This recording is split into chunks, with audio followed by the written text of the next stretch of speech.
Oi, gente, novamente aqui, questãozinha da UERJ, vestibular 2024, questão de número 5, propriedades físicas dos compostos orgânicos, temperatura de fusão e de ebulição, a comparação que a gente faz, tá bom? Se você é novo aqui no canal, aproveita, se inscreve, deixa seu like no final do vídeo, se você gostar. Ah, Jeff, não gostei do vídeo. Dá um dislike, não tem problema não, tá? Só vou te pedir uma coisa, deixa nos comentários aí o que você não gostou no vídeo, pode tentar melhorar pro próximo, tá? Me ajuda que eu posso ajudar mais pessoas depois. Beleza?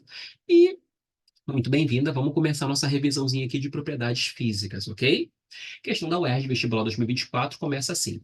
As propriedades físicas dos compostos orgânicos estão relacionadas tanto com as estruturas de suas moléculas quanto com as interações intermoleculares.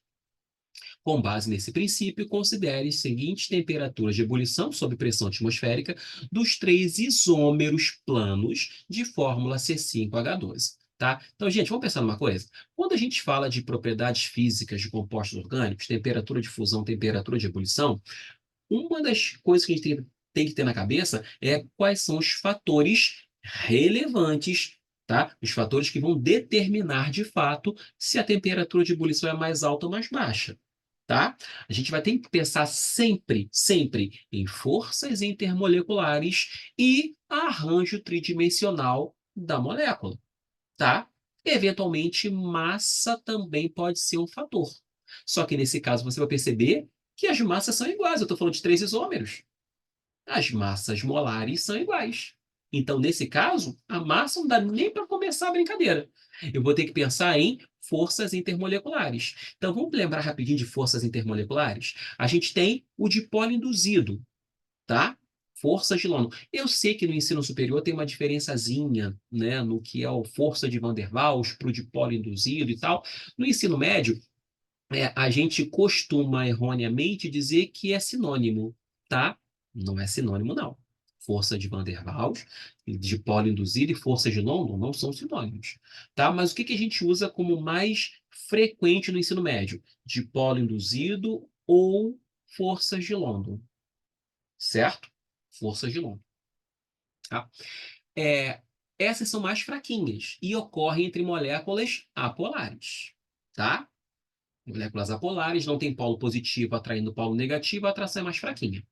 Já o dipolo-dipolo, que a gente costuma chamar também de dipolo permanente, é uma interação entre moléculas polares, certo? Se é uma interação entre moléculas polares, tem polo positivo de uma atraindo polo negativo da outra. A gente costuma dizer que é uma atração mais direcional, porque o polo positivo está direcionado ao polo negativo da outra, certo? E a interação tem uma magnitude um pouquinho maior, na verdade, bastante maior. Depois disso, a gente tem as famosas ligações de hidrogênio, que ocorrem entre moléculas polares também. Só que, além de serem moléculas polares, elas precisam apresentar um dipolo mais intenso que os outros. E onde é que estão esses dipolos mais intensos? Quando a gente trabalha, né, com moléculas contendo H ligado a F, H ligado a O ou H ligado a N. Hidrogênio ligado a flúor, hidrogênio ligado a oxigênio ou hidrogênio ligado a nitrogênio. O famigerado H-FON, né? Por quê? Porque eu tenho altas diferenças de eletronegatividades entre essas ligações covalentes, potencializando o dipolo dessa molécula, potencializando a polaridade dessa molécula e, consequentemente, o dipolo dela, certo? Então, a ligação de hidrogênio ela funciona como um dipolo-dipolo bem mais intenso que os normais. Fechado? Tranquilo? E a gente tem uma outra que eu particularmente não gosto de chamar de intermolecular, porque ela envolve substância molecular e composto iônico. Composto iônico não é molécula. Mas a gente trata dentro dos capítulos de forças intermoleculares, né? Que é a interação do tipo íon-dipolo. O próprio nome está dizendo. Íon, composto iônico. Dipolo, molécula polar, porque a molécula polar tem dois polos. Por isso que é composto iônico e molécula polar. Ela é mais forte ainda do que a ligação de hidrogênio. Então, na ordem, o íon dipolo é mais forte que a ligação de hidrogênio, a ligação de hidrogênio é mais forte que o dipolo permanente, que também é chamado dipolo-dipolo, e o dipolo-dipolo é mais forte que o dipolo induzido. Dipolo induzido, que é mais fraquinha, ocorre entre moléculas apolares. dipolo-dipolo entre moléculas polares sem o H-FON, ligação de hidrogênio entre moléculas polares com o H-FON. E o íon dipolo, moléculas polares e compostos iônicos. Revisãozinha bem a jato. Fechou?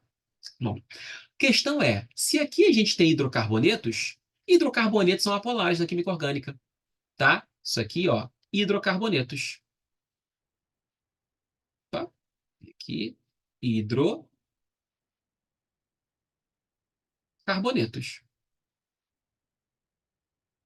Essa letra tá horrível, né? Isso é falta de prática, gente. Muito tempo que eu não gravo. Hidrocarbonetos. Tá? Eles são apolares.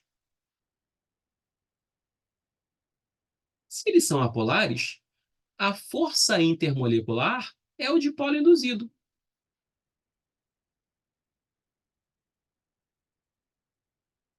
Jeff, então peraí. Se os três são apolares, A, B e C são hidrocarbonetos, os três são apolares, a interação intermolecular é a mesma nos três? É da mesma natureza, mas não da mesma intensidade. Certo? As três são classificadas como dipolo induzido, só que um dipolo induzido pode ser mais forte que o outro. Ok ou não? Beleza? Então, o que a gente vai ter que diferenciar aí? Formato da molécula. Com 5 carbonos, são moléculas até pequenininhas, certo? Vamos fazer um rascunho rápido delas aqui, ó. C5H12, deixa eu sair um pouquinho aqui da frente, só para a gente poder ter uma ideia. C5H12, posso pensar nisso aqui, ó. 1, 2, 3, 4, 5. Posso pensar em 4 carbonos e uma ramificação. Posso pensar em 3 carbonos e 2 ramificações. São 3 hidrocarbonetos com 5 carbonos. Jeff, como é que você sabe que não tem ligação dupla? CnH2n mais 2. Isso é fórmula geral de alcano. Alcano tem cadeia aberta e não tem dupla ligação, nem tripla ligação, tem ligação pi. Certo? Então são 3 alcanos. Certo? Agora, desses 3 alcanos, qual deve apresentar a temperatura de ebulição mais alta para ser o alcano C e eu escrever no final? Porque eu quero escrever as nomenclaturas de cada isômero em ordem crescente. Só escrever a nomenclatura, se não tiver na ordem, você perde ponto. Então, primeira coisa é definir quem é quem. Certo? Já deve ter uma regrinha que você memorizou, que é, quanto mais ramificações, menor a temperatura de ebulição do composto. Isso é certíssimo, só que tem um porquê. Vamos tentar entender o porquê? Repara só, tá? Eu vou sair daqui e vou aqui para o cantinho agora, momentaneamente, tá? Eu vou apagar esses carinhas aqui e vou fazer um por vez. Quando eu tenho um pentano, que é esse primeiro aqui, ó, 5 carbonos, cadeia aberta, sem ramificações, pentano. Imagina que eu vou colocar outra molécula de pentano aqui, ó, próxima. Você percebeu que tem um encaixe perfeito entre essas moléculas? Não tem nada que atrapalhe. Então, olha aqui, ó. Olha a interação que eu tenho entre as moléculas de pentano. Percebeu que a superfície de interação é maior? Então, você tem mais interação, consequentemente, as moléculas se atraem mais. Se as moléculas se atraem mais, eu vou ter maior dificuldade de separá-las. Maior dificuldade de separá-las requer uma temperatura mais alta para isso. Já no outro, eu vou colocar aqui, ó, o butano ramificado, que a gente vai chamar de metilbutano, tá? Jeff, tem que localizar esse 2? Diz você, tu acha que tem que localizar esse metil no carbono 2? Gente, se ele vier para cá, é só numerar a partir da outra extremidade e vai cair no 2 de novo. Com 4 carbonos, se você quer colocar uma ramificação só tem um dos 2 carbonos do meio para botar. Se eu tentar colocar outro metilbutano aqui para tentar analisar uma situação similar ao do pentano, você percebe que a extensão da cadeia é menor? Em vez de ter 5 carbonos, eu tenho 4. E a ramificação impede que uma cadeia se aproxime muito da outra. Ou seja, fica bem mais fácil separar uma molécula da outra, porque a distância é maior, uma vez que a ramificação não deixa uma molécula se aproximar muito da outra. E a extensão da cadeia é menor, ó. Imagina, uma cadeia com 5 carbonos, olha qual a superfície de interação. Uma cadeia com 4 carbonos. Olha a superfície de interação como é menor. Percebeu? Agora, se você entendeu isso, você vai entender o outro. Olha o dimetilpropano como é. 3 carbonos, 2 ramificações. Vou colocar outro. 3 carbonos, 2 ramificações. Você percebe que a extensão da cadeia é ainda menor? E como eu tenho 2 ramificações, fica bem mais difícil de uma molécula interagir com a outra. Por quê? Porque a distância é grande. Por isso que quanto mais ramificações, menor a temperatura de ebulição. Então eu já sei quem é quem. Eu já sei que essa temperatura de ebulição mais baixa é a do mais ramificado. Essa mais alta é a do menos ramificado ou do não ramificado. E essa aqui é o que tem uma ramificação só. Só que eu quero os nomes em ordem crescente das temperaturas. Então vamos lá. Nomenclatura em ordem crescente. Nomenclaturas.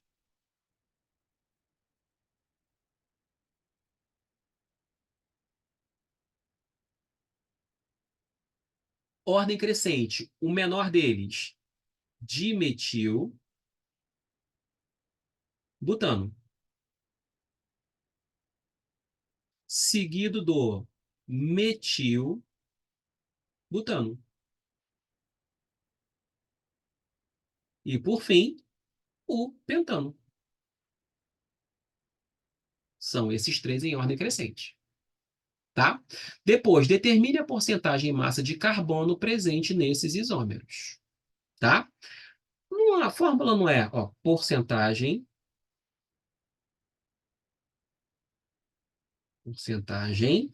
em massa. Primeira coisa, a fórmula não é C5H12? Então, a primeira coisa que eu preciso fazer é a massa molar. A massa do carbono é 12 e eu tenho 5 carbonos. A massa do hidrogênio é 1 e eu tenho 12 hidrogênios. Certo? Então, essa massa molar vai dar 72 gramas por mol. Essa é a massa total, não é? Se é a massa total, você concorda que é 100% da massa? Então, vamos lá. 72 gramas é 100% da tua massa. Só de carbono, 12 vezes 5, 60 gramas.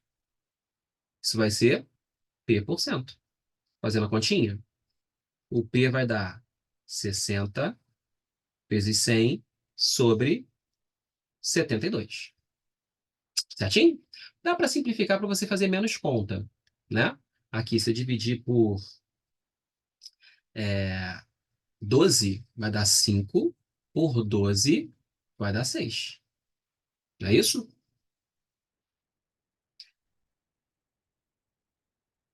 5 dividido por 6, rascunho rapidinho. 5 dividido por 6, 0,50. Aí aqui vai dar 8, porque 6 vezes 8 dá 48.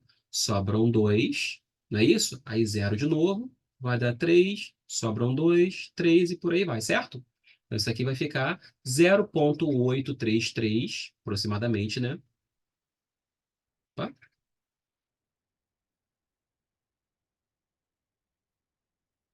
Vezes 100. Ou 83,3%. Essa é a porcentagem em massa de carbono nesse composto. Beleza? Mais uma questãozinha aí, fechada para conta. Ok, gente? Muito obrigado pela atenção e paciência. Forte abraço e, como sempre, até nosso próximo vídeo. Tchau, tchau.